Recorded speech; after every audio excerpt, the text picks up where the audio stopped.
bringing it about is going to somehow serve the peoples of the world in one way or the other is arrogance. The world is bigger than you. It's bigger than me. It's bigger than all of the living gods that you've known. And that's why you insist on staying neutral on all this and staying out of all of it? He asks, is it your preference that he take the field? Should he... I don't know what my preference is. He tells this you... is a lot of news. Make no mistake. Had I the wherewithal, I could swoop down from my plateau and cast my wings over the lands that you've traveled from. I could lay waste to every orc band you've ever encountered. I could fill in and close effortlessly all of the passages to the evil Underdark that you've uncovered. I could twist the reality around the crossings into the Feywild and Shadowfell so they will trouble you no more. He says, you've seen a fraction of what my people can do. You've seen Gyongyao's slaves. You've seen some of the dark magic of the Spider Queen in the Underdark. You've seen the great destructive force on the ocean brought about by the Kraken. Are you offering? Because if you're going to put your power at our disposal, I'm going to make use of it. He laughs and shakes his head and says, this thing I will not do. I don't believe it's my place. I could shape the world in any of 100 ways, but then so could any creature of my magnitude. And now we have warring, but on a different scale. And the mortal creatures caught in between. So what you're saying is you don't do these things because it will escalate the conflict? By refusing to take the field, he makes it so that other great powers such as himself don't take the field as well and cause even more damage. So you're offering us a place in a proxy war?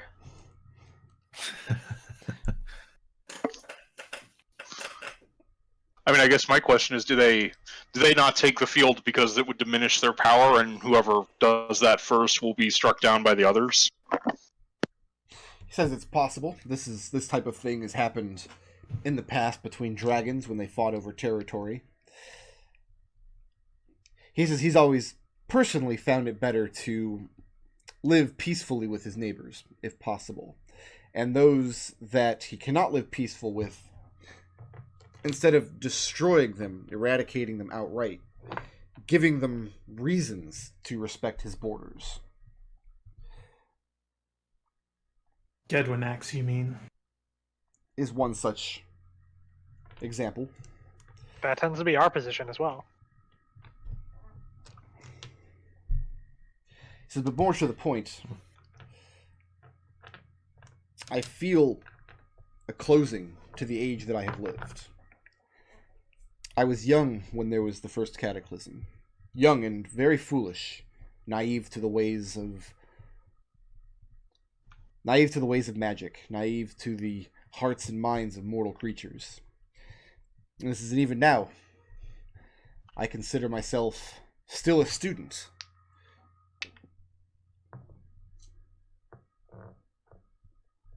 But I feel that my connection with this place lessens. And I feel the second cataclysm when it comes, when the world changes yet again, there will not be a place for me. I cannot in good conscience then shape the world beyond this cataclysm to my desires. Again, that would be arrogance. I'm not going to be living in that world. You will. And that's why you press us to do this thing. You think... Hold on. I'm not very bright. I just want to make sure I got this correctly. You think it's arrogance on your behalf to fight for your own life in the next world? And he laughs and he says, I don't foresee my death, if that's what you mean.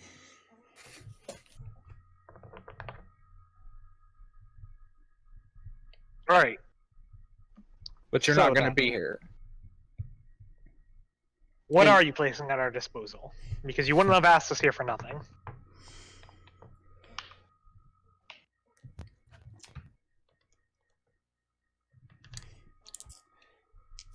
He motions to the bottle that Birdie has brought. And he says, I will turn our discussion again towards the middlemen, the creatures that you've encountered. He says, those that you've encountered in the world below, in the Southlands, have been scouts, spies. I'm not the only great power that has noticed that magic is awakening and selecting champions. This is when the Lord of Blades waged war against the kingdoms in the north. He had many vassals, one for each of the great metals, and the greatest of them was the golden vassal Mammon. After the cataclysm, the Lord of Blades and all of his vassals and most of his forces were laid waste. But in the past several centuries, I've noticed, and he seems very troubled. And he says, the Lord of Blades no longer sits his seat, but I believe one of his vassals means to take it. We've seen efforts of this Mammon to extend his influence beyond these borders. He tells you that Mammon finds it very easy to manipulate mortal creatures who Raazu nods. who treasure wealth above all things. That very recently, within just the past year or two, one of his lesser minions had a pact whereby he was going to corrupt the Yuan-ti civilization at the base of the plateau. And by doing this, he would make safe for passage the ladder which you have climbed. Well, we may have accidentally made that a bit safer.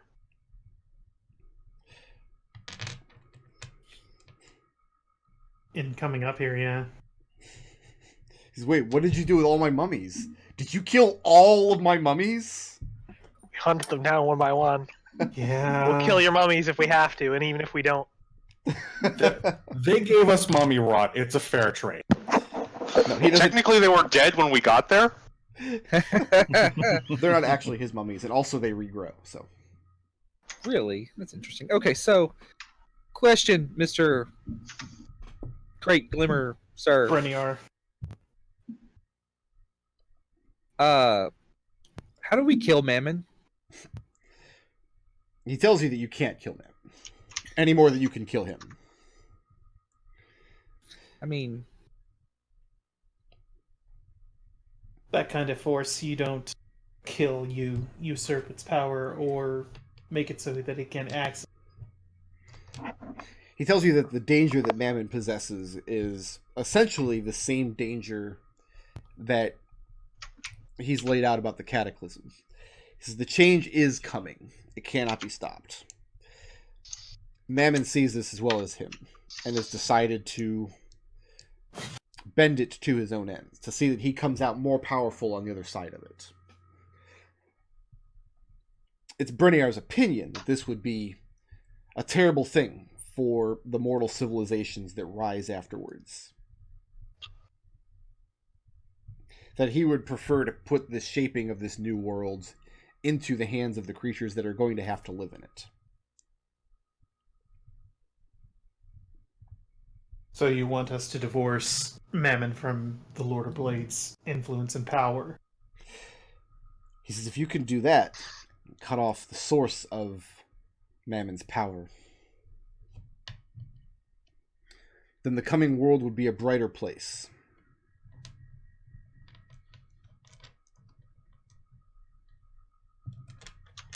Fair enough.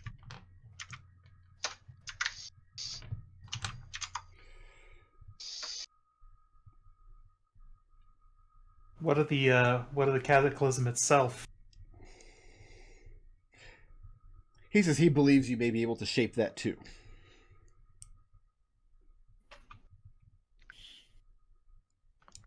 Raazu looks to Windy and says, "You know how you're always saying we leave the world a better place than when we found it. That's what we're about, right?" Theoretically.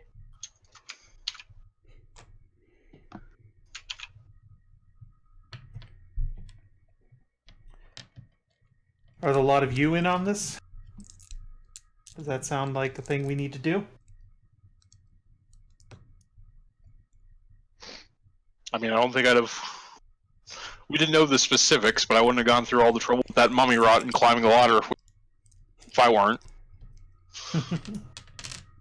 Adrex?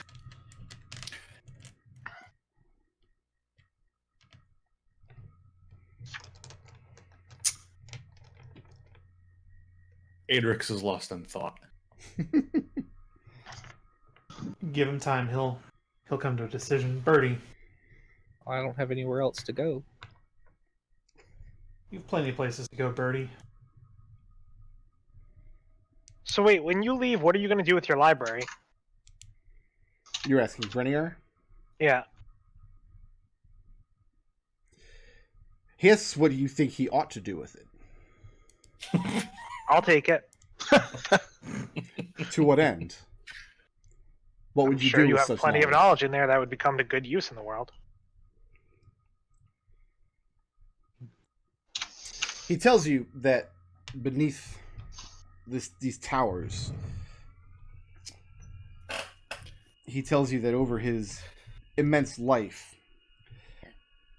he, like all dragons, has amassed incredible stores of treasure, magical weapons, uncountable piles of gold and silver.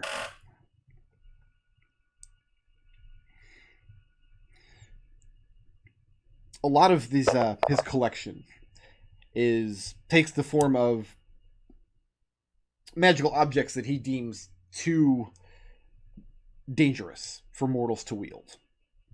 Things that would make mortals do incredibly terrible things. Objects that have minds of their own that can corrupt and twist their bearers. He tells you that in the coming ages, if you prove yourselves capable of shaping the world into a better thing, that if you're able to destroy the influence of Mammon and his agents, when he leaves this place, he will leave these troves to your disposal. Alright, but if you could leave us, like... Because we've had this problem in the past. If you could leave us, like, an instruction manual. And he sadly shakes his head. Oh, because there was this one magic item. I think more like maybe instead of instruction, is there like a volcano or cauldron or something we can throw things in that would destroy even magical things? Maybe we could send some halfling. What about like a catalog? Do you have like catalogs of everything you have? Maybe like do you use the Dewey Decimal System? Like, do you have warnings? Like, please do not use this. It causes immense cataclysm. Do not operate ancient artifact while inebriated. He smiles, amused by all of this. Because I wrote a warning downstairs because that tower was real dangerous. There was this flesh wall. Oh right, the sticks. I'm thinking of the last campaign where any magic item we had trouble with, We just sent gave it them on it. Yep. Because I mean, some of these items that you were saying are super dangerous. I'm sure we could come up like that's a misadjustment of creativity. Like we can find We're something just- good to do with them. And Wendy doesn't know this. Red is just glaring at her, thinking about that whip. And what was the other half of that one? It was a It was the panpipes. We destroyed the Yeah, panpipes. that's right, the whip and the Adrex pipes. is carrying Yeah. the whip. Yeah. Yeah, that's the exact thing. Is like we destroyed the panpipes, no good use for that. But the whip, I mean, we could have destroyed it, but instead we were creative. And so you see yourselves as, speaking to Wendy, he says you see yourselves as benevolent leaders with all of this wealth and magic at your disposal, and you would bind these things to create good in the world. We have to create good in the world. You seem like a bit of a moral relativist, so I'm going to try to put this into terms that we can all kind of agree with, because we all think different things. We believe we know what good is, or we try to come up with our best judgment of what good is. And if we have the power to do so, and we have this idea of what good is, and we don't use that power to try to create it, then what are we doing with our lives? We're being irresponsible with those gifts. Now, other people might have different ideas of what good is, and that's fine, but if it disagrees with us, we're going to do what we can in order to make our vision come into reality. And he doesn't say anything as you're speaking, but he seems to have a very pleased look on his face, that he likes what he's hearing. Wendy talk good. I mean, Wendy speaks for all of us in that regard, I think. Birdie just chimes in. Mostly, I just think it'd be a shame if all that knowledge went to waste. Like, nobody ever, like, sitting up here, nobody knows what's going on. Having to figure out how to summon your own evil horror tentacles, that's just no way to live life. See, like, look at Birdie. Birdie, some would call a dangerous evil. He summons horror tentacles, and yet we have been able to use him in order to create more good in the world than I can think of any 100 kobolds. Yes, Birdie says, didn't he cast it on you last week? I helped. Hey, Birdie, I didn't even get mad. Have you ever considered a version of that darkness spell that doesn't have the tentacles? What's the other part? Is it acid? I've never been in it. Oh Birdie my looks God. Or the very slurping? Birdie looks very offended. Like, the tentacles are the whole point of it. No, wait, what? That sounds like a good idea.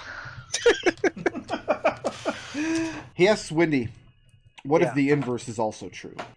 What if there is an action that you would consider to be despicable, unthinkable, evil, but in doing so proves to be the first step in a long line of steps that leads to a greater good? I think that the second you start thinking that you can do evil things in order to create a greater good, you're going to forget what the greater good is by the time you get there. I mean, And there's also never any guarantee that that greater good ever actually comes. right. There's no time frame. There's no expectation. Things could change again. It could counteract with another evil thing that's happening, and all of a sudden, that intended good is unforeseen. That's why we have to act with good intentions right away. Oh, I don't know about that. We have to make You're decisions. saying that I shouldn't murder a slaver because maybe at some point they do some good in the world? I can't agree to that. Right, that's why we're saying that. No, that's exactly what we're saying, Rad. I mean, murder is quite definitely an evil act, but, enslaving people is a much more evil act. Applied murder. Judiciously applied murder. Look, you can say whatever you want to make yourself feel better at night, but I know that what I do is sometimes evil. You just said the word sometimes. Like, all you have Yeah, to when I do- murder people. Like, all we I can don't, do- not in self-defense. Yes, that is probably an evil act. And I think I've done a good deal of good in the world because of it. And again, you guys can think whatever you want to help yourselves sleep at night. I know that my actions are justified, even if not always good. I know Right, your and actions are justified too. But if you were to think that what we were doing was evil enough that you needed to stop us, you would, right? I hope it never comes to that, but yes. Sure. So we disagree on this one thing, but we're able to deal with it, and because we're working towards at least what we consider to be good acts. I mean, all we ever have is the information in front of us to make the decisions. Good axes, hand axes, younger brother. Right. Hand axe was bad axe.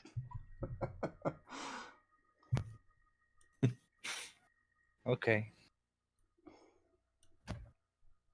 I lost my train of thought because of that. Good job. You were focusing on magic items.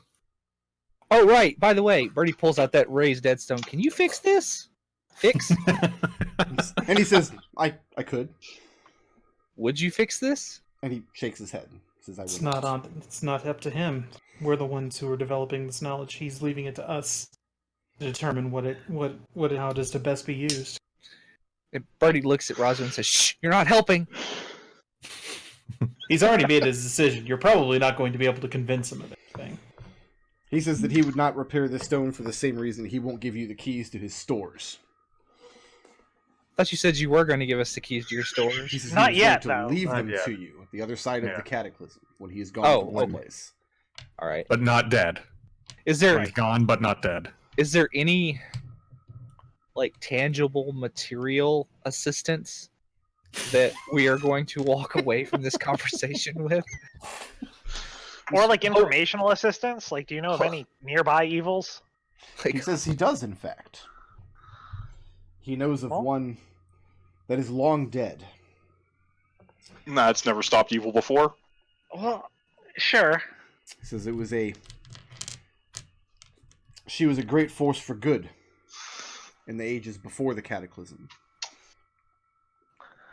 And if the war had gone another way, and he looks behind him out the window back towards his son's tomb.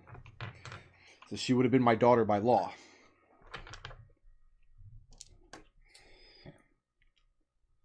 She survived the cataclysm, but only just.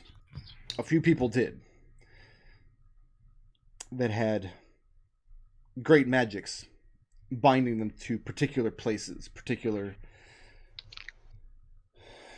constructions that were ruined by the release of magic into the world, by the seals snapping people off from the magics they had wielded, by the very shifting of the earth. She survived in the ruins of her castle, but hers was an unlife, a twisted form of existence, the likes of which you've seen. She a mummy. We just got rid of the mummy rod. Raazu says, Osprem has proven to guide my hand when dealing in matters of the undead, so... she's not like an undead dragon, is she? That would be terrifying. And Breniar shakes his head. He says that in the years after the cataclysm, the centuries, in fact, she bent all of her magical studies and energies into reversing the disaster. He says that she never stopped pining for the life of his son, which was lost during the last days of the war.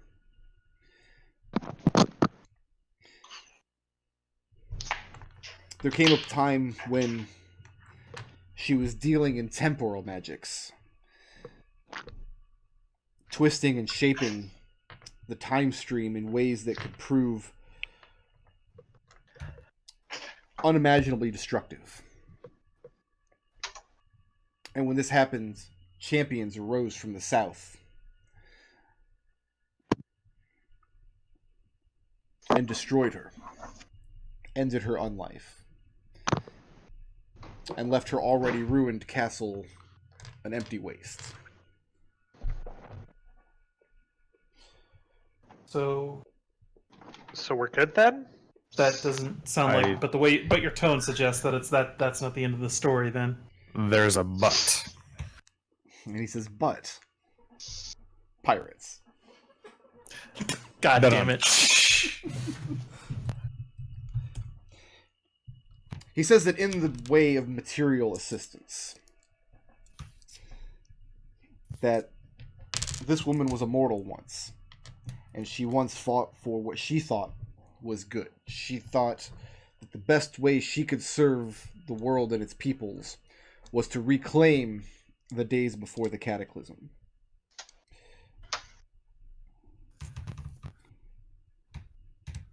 He says he has the means to revive her, and he would do so. But make no mistake, this is a wizard of incredible power and incredible what you would consider evil. There's no spark of life left in her. She has no recollection of what it means to be mortal. But her powers are unquestionable, and she may yet be an ally in the days to come against Mammon.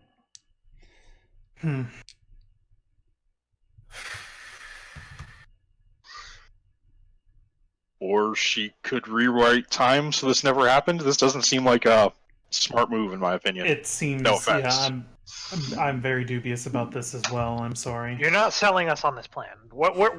Give us some more information here. How can we be sure that she would be an ally? You can't, to be true. What help would she provide if we did get her on our side?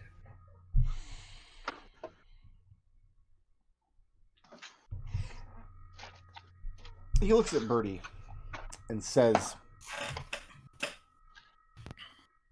if we offered you a place alongside one of the greatest wizards ever to walk the earth, to learn to focus your own magic from this person, to be introduced to new forms of magic, new spells, new energies. Birdie has his backpack on. He's ready to go. I have a question, and I don't usually worry about this, but I just want to say, before I ask it, that I know this is a rude question, and I'm sorry. But if this woman went mad because your son died, and you want us to revive her, implying that you have the power to return people from the dead, why aren't you reviving your son? Well, not from the dead to the dead. She's already dead. She's going to be dead again. He says that the magics that bind this woman to the world are not of his devising. They were hers. And he describes a process by which a mortal wizard can extend their life so long that it becomes thinner and thinner to the point where their actual day of death is blurred. They pass it without knowing it. And your son didn't undergo this process. Your He son shakes is his head. beyond your reach.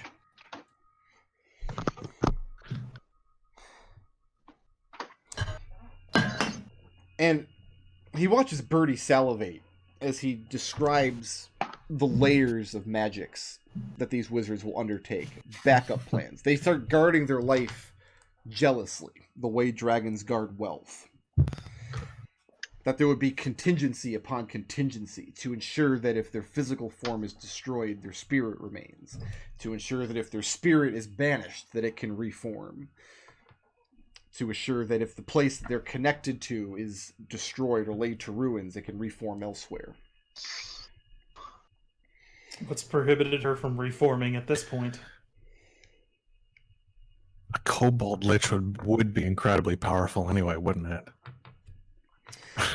I mean, you wouldn't even notice, right?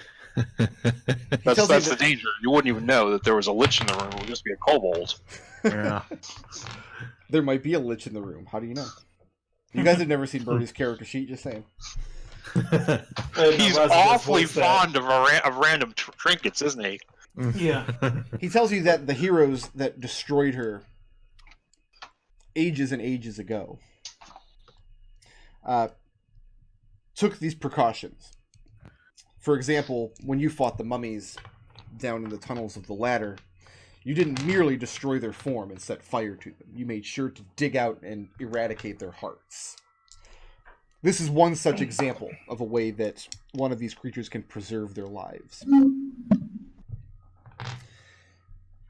Mammon, he says, has discovered a new type of precaution. One that was unknown to most of us in those days. That I believe that this noble lady took. I share your misgivings about bringing a creature of such tremendous evil back into the world. But I also fear that if we're not the ones to do it, that Mammon and his agents will do it instead. And Mammon is very good at manipulating those bent on revenge. So, And if So we how are we meant to manipulate her? Adrex looks sick through this entire conversation. Birdie has the question on his mind. So question before we go speak to this evil, undead, all-powerful, dead lady thing. Does she hate you? If we come up and say, "Oh yeah, the dragon guy sent us," will she immediately attack us? This is important information that I think we need to know beforehand. This is really important information. He tells you that in life, she had nothing but great love for him. Right, but she's not alive. And she was dead for a very long time. And Yeah, I'm starting to hear a butt again.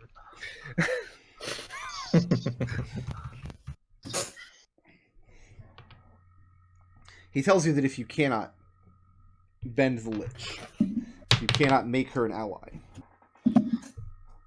you could instead destroy her, banish her spirit entirely. She is, of course, after all, a kind of holdover from another age that the world no longer recognizes. To bring her back would be an unnatural thing, even more unnatural than the magics that she herself used to bind her life and drag it out for ages and ages. If it is your discretion that she be destroyed, so be it. I would still see this thing done. And Red just gives everyone the we're all agreed that we're killing this lich, right? Look, without saying anything. Well, I'm not entirely convinced Raazu that feels- bringing someone back from the dead is evil. And Wendy looks over at Raazu. That's a good point. Raazu has whipped a lot of kobolds, though. That's true. She didn't whip a lot of kobolds beforehand. Well, What kind of whip god is there down there? That might have just been due to less access to whips. That's true. We are a very whip-centric party. Yeah, no, we have We much are, higher yeah. whip access at this point. Adrex suddenly blurts out, "We'll make her good. I'm sure of it. We won't need to banish her." Brenier tells you that during the closing days of the war, against hordes of the Lord of Blades armies, that her magics were very potent, very focused in destroying these metal creatures. Okay. She had developed magics that could damage large numbers of them at once over great distances that would leave other mortal creatures, men and women, dwarves and elves, untouched. Okay. In the short term, in the conflict with Mammon, this magic would be indescribably useful. All right. But we would need to secure some kind of way to that she would leave willingly afterward. Yeah, I was just about As you to said, ask, she is what do we do with her once we're done? she's outside of the natural order, as you said before. So I feel like we should talk this through. Yeah. So her intentions. She was good, fought against these evil robots. Then there was the calamity. What exactly about the calamity turned her evil? Was it just the death of your son? Was it the loss of magic? He tells you that thinking of it in terms of somebody turning evil, as though they were turning a card over, is an oversimplification of what happened. Sure. And Red nods at that one. What led to her changing her intentions? Are you going to say nothing? It was just in her nature to always do these kinds of things? Because I disagree with that. He says that he does not fully, though he empathizes, he does not fully understand what the march of years can do to a mortal mind. For his is not a mortal mind. To have lost everything, absolutely everything, and be left behind in a world that no longer has a place for you. To me, it's like embarking on a new day, starting a new chapter in my life. To a human woman, I can't imagine. Can you? Here's my perspective on this, and I know, Red, you're probably going to disagree, but I want to get this out there from the start. We have this human woman who went through some traumatic events, used to fight against the Lord of Blades in particular, and she used her magics in order to try to turn back the clock, in order to bring back the way it was going to be. She failed, and it sounds like she failed pretty catastrophically. Now, if she's going to be any kind of reasonable ally, we have to expect that she has some sort of mind left to her. And in which case, we give her this option. She was good once. She has this opportunity again in a way that is very strongly tied to the way that she used to act. We need her to take down this vassal of the Lord of Blades. And then afterwards, she gets to join with us in this new cataclysm to make the world more similarly to the way that she wants it. I mean, she tried to turn it back. It didn't work. If she's just going to keep trying that, then we can deal with that problem then. But it seems like we have an opportunity to, as Adrex says, help her be good again. And I don't think we should just throw it out. The only part of that I actually disagree with is thinking that she would be trying to do good. Simply think of it as her trying to do something she wants to do. Leave the morals out of it. I mean, if her lover was killed fighting the Lord of Blades, and it's not too far of a stretch to say that she wouldn't like Mammon.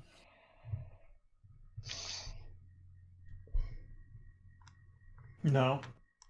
Maybe we You're give right. that a shot. We try to convince her. We make sure we pay attention to the way things are going, because, I mean, we always have to. You can never trust that someone's always going to act exactly the way you expect them to, but maybe we just give it a chance. Agreed.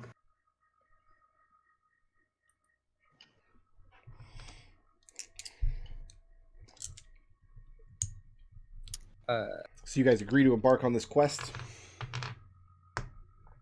I'm in. Mm-hmm.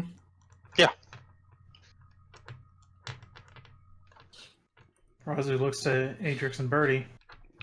Oh, your Yeah, Birdie's got his backpack on, waiting out at the door, ready to go. What are you guys? Adrex is in. He It's like you likes had to be the an ancient idea wizard. of making a very evil lich be a good lich. It might be Adrex's first children's book, The Good Lich. Very well. Before we were gonna go, a bad lich or a good witch? what about the branches?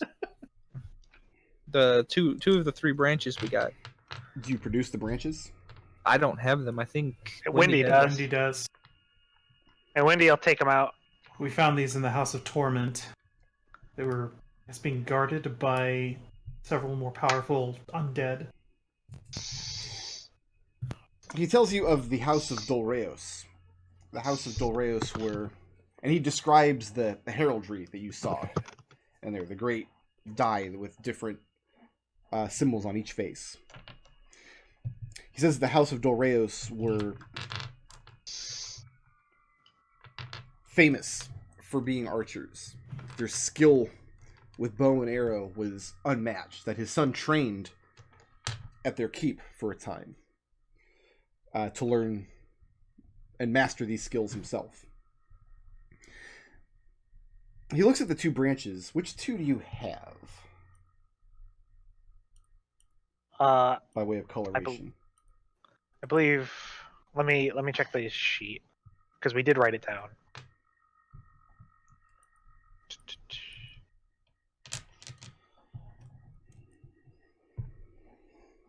I know we had the white one. Well, If you said the colors, I could tell you them. Because there's the white one, and then there was another one that I don't remember. Okay. Let me open that up. My God, this was so long ago. Yeah.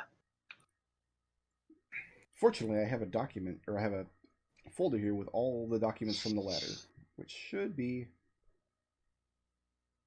this. It's called ladder.txt. We got one from It's ladder they were 03.txt, actually. we Nice. got them both from the the mummy lords. Yeah. Uh-huh. If that helps you narrow it down, Brick. There was one that was gray with blood red leaves, That sounds familiar. and one that's white with blue veins and needles. We definitely have the white one. And then Yeah. there's okay. So those are the two that you found. He tells you that the House of Dolreos, their magics that they practiced were imbuing trees. He says it was taught to them by the elves, and it was even thought that they had elvish blood. They had many trees on their land that they were very protective of, that had dated back hundreds of years. And that each tree was specifically tuned to certain types of creatures. He puts his hand first on the gray branch with the blood red leaves, and tells you that arrows made of this wood were extraordinarily useful in slaying undead creatures. Then he touches the white one with blue veins and needles, and tells you that this kind of wood is tuned towards slaying dragons. Oops. The heroes of the House of Dolreos would commonly use arrows of this make when they were going on quests to slay evil dragons or to put to death great vampire lords. Well, if worse comes to worse and she's unreasonable, then we have the option there with that arrow. He tells you that these trees no longer stand, but that he can set his people to work fashioning these branches into arrows if it's your desire. He also tells you that any other branches that you may have missed, if you find and bring to him, he can do the same thing. That sounds useful. Thank you. He asks which among you are the most skilled archers. Raazu looks to Birdie. I mean, me or Wendy or Red, one of the three. I prefer my daggers. He looks at Adrex expectantly.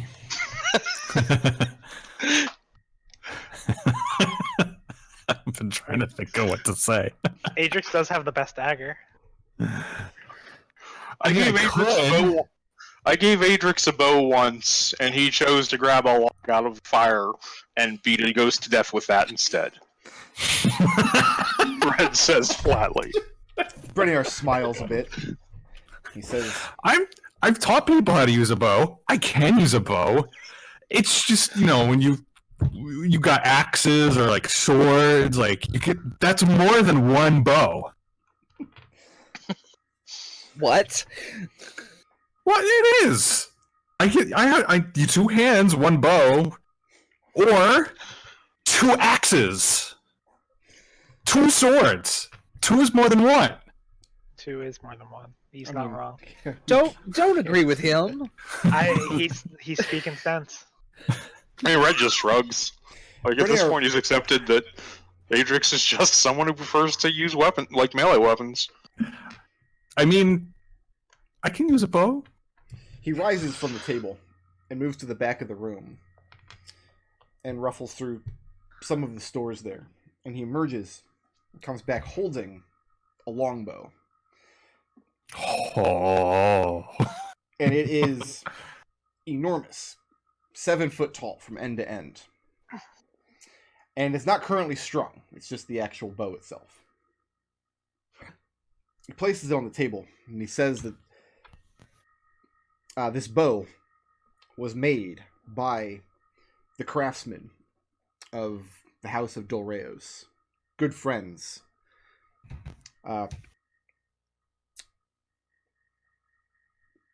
Good friends of all the speaking peoples in the north. This particular bow was fashioned for his son, and his son vowed that he would pass it down to his children through generations. Unfortunately, he fell in combat before he was able to do this. He says, if it's your desire to use these arrows, you will find that they are tuned to this particular bow. Does the bow attempt to aid in your accuracy magically? Because I tend to find that distracting. He tells you that a Dolreos arrow fired from a Dolreos bow never misses its mark. Well, here's the good thing That's about the Dolreos high bow. praise. It's a +1 weapon. The downside of the Dolreos bow is it utilizes strength instead of dexterity to fire. Oh, that sounds like Adrex to me. this is such an Adrex weapon. Yep. Like, Birdie would be physically incapable of stringing this bow.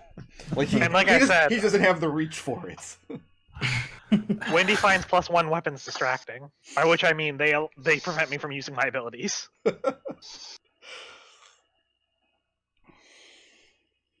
Yeah, it looks like Adrex, you were meant to have this.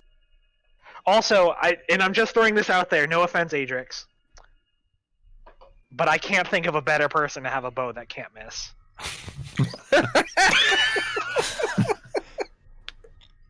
Give Adrex Ow. some time. He can roll a 1. To be clear, he didn't say the bow cannot miss. He said a Dolreos arrow fired from a Dolreos bow always finds its mark. Right, but And when he's done, you will have exactly 2 such arrows. yeah. I'm just saying, if someone's gonna have those 2 arrows.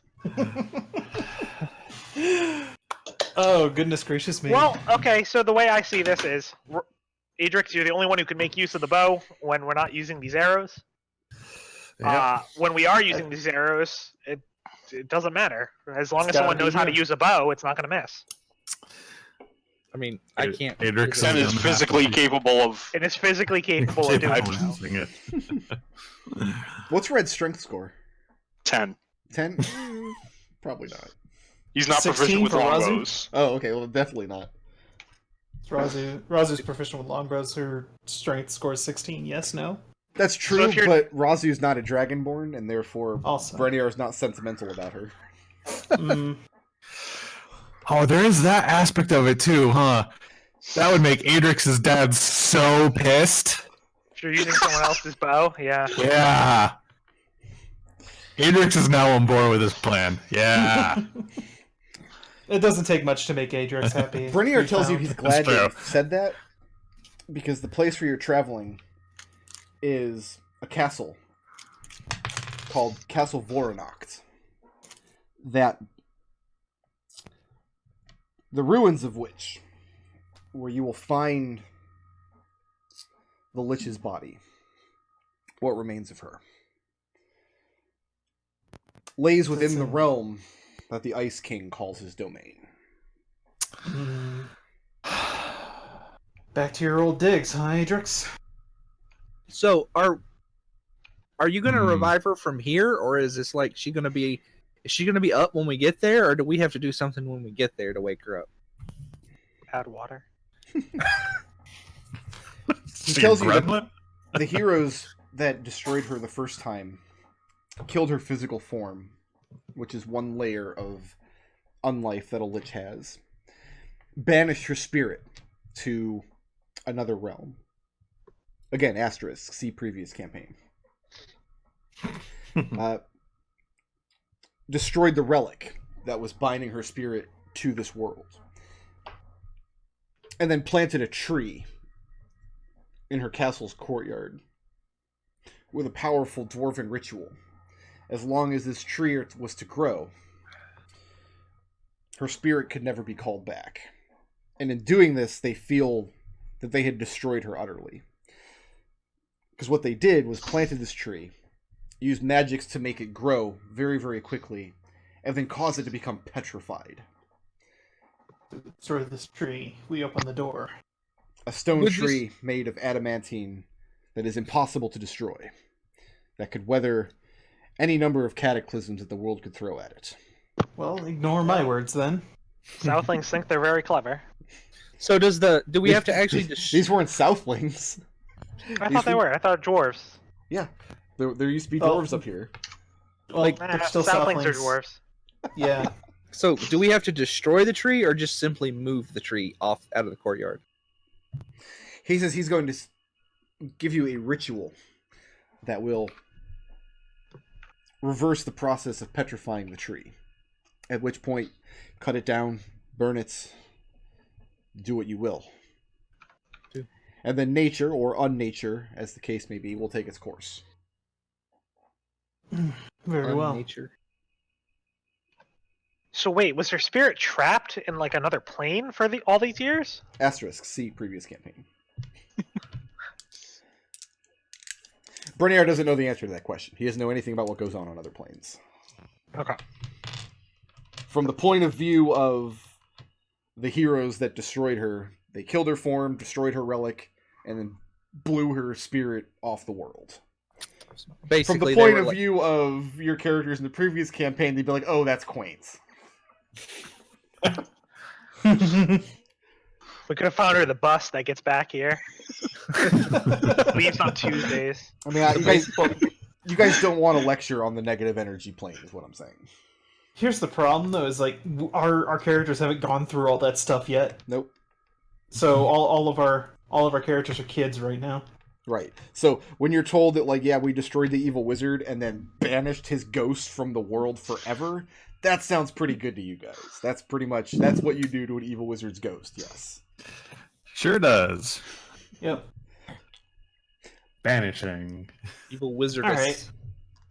What he's saying is essentially these heroes that defeated her placed a curse on her land, and then if you break this curse, it will enable whatever magic protections, contingencies. Isn't there literally a spell called contingency for just this There purpose? is. It's a little bit more. Darkwood used it. It doesn't quite do this anymore. Darkwood That's used fun. a wish spell, I believe, though. Darkwood had a lot of contingencies. Yeah. It was a lot more powerful in the older rules. Yes. How? No, Adrex would not ask that question. Adrex is convinced that we will make her good. Okay.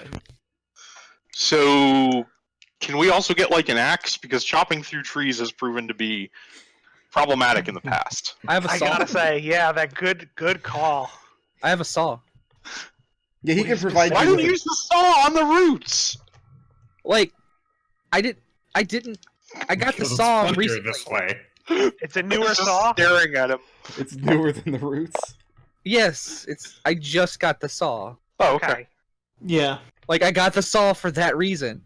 We're very proud of you, Birdie. That was thinking Good job. forward. I So, to wrap up some of the other stuff that we talked about, is there any desire to go back and find the third branch? What is it used to kill? He doesn't know because he hasn't brought it to him yet. He doesn't. Absolutely. Adrix, the bow wielder, is down with this plan. Yeah, Red's actually interested in going back. Birdie does not want to go back. What kind of magic items do you have vis-a-vis destroying hell walls? How do you describe the hell wall? Because just the term It's hell like wall this is pretty vague. horrible meat wall that regrows when you slice it, and also shoots arrows at you if you shoot arrows at it. It's no good. It Yeah, looks it's a like mess. regular brick until you bust into it, and then it looks just horrible meat on the inside. And there's It's real railing. bad. It There's copies all the attacks that you throw at it, No, and it throws it back on you. He tells you that when you return to your quarters, he will leave a book for you. A particular book of arcane necromantic protections. The kinds of magics that evil wizards would use to, say, seal the doors to their vaults. and you may find it enlightening. Do you have it on tape? And then he says that even if it were to be read aloud to you, meaning Wendy specifically, Yeah. you may find it beyond your ken. In other words, Wendy's not trained in Arcana. The book's not for her. Birdie and Adrex may find it useful, though. Any plans to go back and slay Gadwinax? Yeah. Just me? Okay, then. I mean, like, we do have a... Oh, you know what? Birdie goes over to Red and starts digging through his knife sheath. Starts chunking random knives out to get the dagger that supposedly slays dragons. Hey, can this actually kill dragons? Where did you get this dagger that slays dragons? From Yeah, I a don't have dragon a- slayer? From a dragon slayer. I don't From know. a self-professed dragon slayer. Yeah, I don't remember this either. back in the. This was early in the. It was Feywild. in the Feywild. Yeah, I we did. I just- did I might have- promise I I would think kill a this- dragon with it. I think so, I skipped that. This is the session I missed, I think. Yeah, I did no, promise I it would kill a was. dragon with it. So I will say maybe we should do this. I do sort of remember this now. Remember the big guy who was the Ice Queen's Ice Yeah, Princess? and Adrex would freak out at the thought of, yeah, no, he likes killing dragons. And I recall Friends. this now. Unfortunately, Yes. I don't have the stats for such a dagger handy, so I'm going to say that he wasn't completely being truthful, and he just told you it would slay a dragon when it wouldn't really. That dick. It's just a nice dagger. Darn. Well, there goes Birdie's retirement plans. Okay. When you return to your quarters, there is indeed a book waiting for you, written in a arcane language that can be understood by those proficient in Arcana, but not understood by anybody else, because there aren't any actual wizard player characters in this game. And it describes a method for creating an undead wall by entombing somebody alive so that as their brain is driven mad by solitude and silence, and eventually their body dies because of thirst and hunger, but their spirit becomes entrapped, and the sounds of their curses soil the inside of their tomb. And when this happens under the tutelage of a particular necromantic ritual, other dead things nearby can crawl towards the wall and merge with it. And these things are very, very difficult to destroy because they regenerate very quickly, as you found out. And every time they're attacked, They retaliate. they retaliate. Remembering back to the wall that you were fighting, it sounds like this one has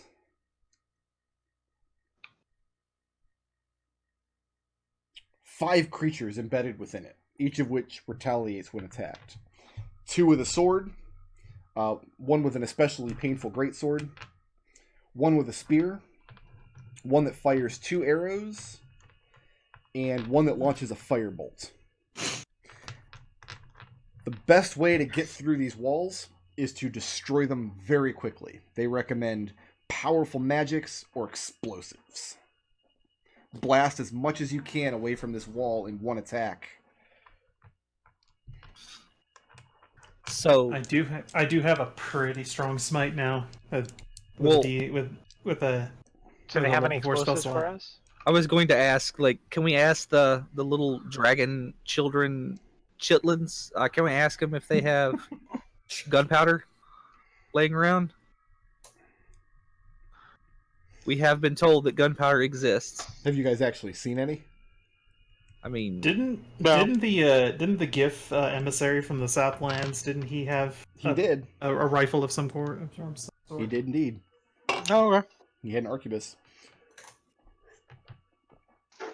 The They children, also. Oh, sorry. the children are wide-eyed and very excited as to what you might do with this black powder.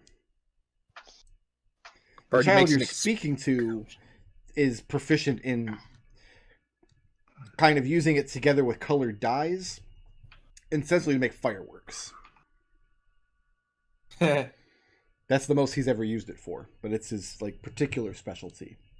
Well, can you just get us a barrel, like just a normal sized barrel, right?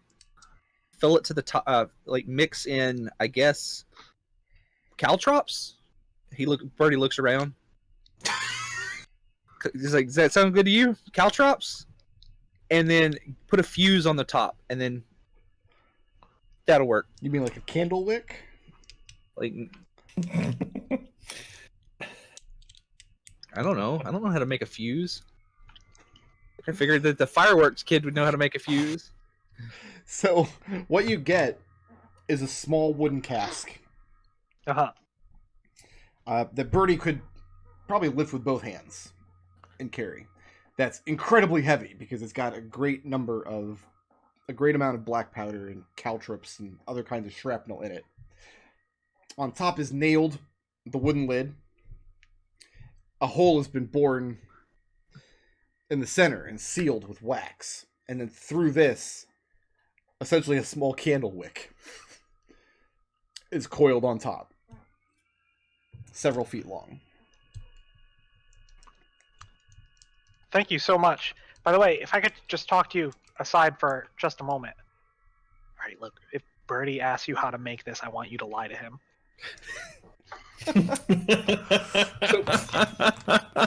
So this thing, Birdie can lift it, but no matter who's carrying this thing, it's going to be big and bulky. And very, very dangerous. Did we also get the unpetrification ritual? Yeah, when you guys go to embark out to... I have the name of the castle here. I sure did. Voronacht. Castle Regan. So... Hey, Birdie, do you think you could use this on that dwarf? The golden one? Is it similar enough? We can try. Is it one-time use? Does it have components that... Birdie asks if it's one-time use, and the little boy just snickers and giggles and looks very pleased.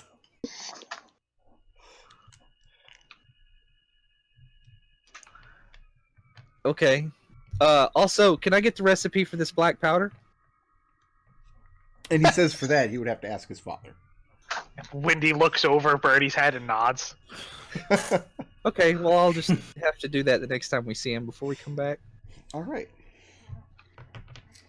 Well, let's go ahead and take our break here.